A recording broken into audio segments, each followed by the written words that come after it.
One of the properties I had here was actually for my grandfather's. About 6 years ago, I approached him about buying the surface. I came out here and I built a supercross track. Then I decided, well, I got equipment out here, why don't I put in a couple of landings and dirt hits? Scott had mentioned, I just came up on some more property. It's on the other side of the hill. It has a lot more flat area. Let's build some more jump. I want this to be the biggest freestyle place in the world. Brian Manley come down. He was working on the freestyle park. While he was building that, I looked across the creek there and I said, why don't we build an outdoor track? Randy Menenga came in. Within 3 weeks' time, we had the whole facility built and done. And then we had lots of different freestyle riders who were coming out, all the best ones. I can't even name them all. Watch X Games, everybody there has been out here. That caught the attention of Red Bull, and they came out here and contracted with me. So they came out, put the Red Bull facility in here. Renner's deal out to here, we was going up here and hitting that for when he went out to Santa Monica and did the world record. I didn't know there was such a need. I figured everybody would have something like this. Turns out they don't. And we had Levi Sherwood out here, Hobby out here when he was nothing. We've had so many people out here when they were just starting, and then 3 years later, they're just killing it. We had Cole Seeley. He came out here one day and he says, hey, you mind if I take some laps on your supercross track? I said, sure. 2 years later, he's in the 250s and he's in the top 10 now.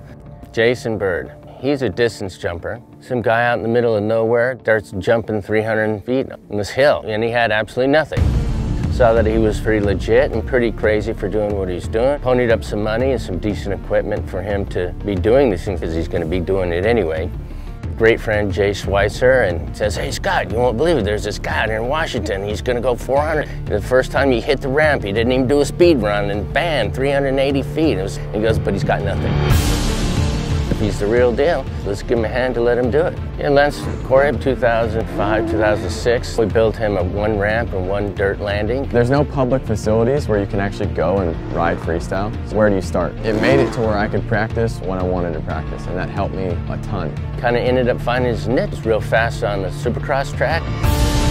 Decent flip tricks. There's the speed and style track here, and that opened the envelope to where it was possible for me to really actually push it to my limit. He ended up getting gold this year. 5 years later from not even being able to flip to winning gold. And we're real proud of him and real happy to have him out here. Lots of new freestyle talent. We're just out here letting people do their thing and practicing to win gold.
All the money that we do make, if we make any, is going to go right back in this facility. We have plans for a warehouse and areas for riders to come and stay. Just make it a really nice facility for people to come and enjoy.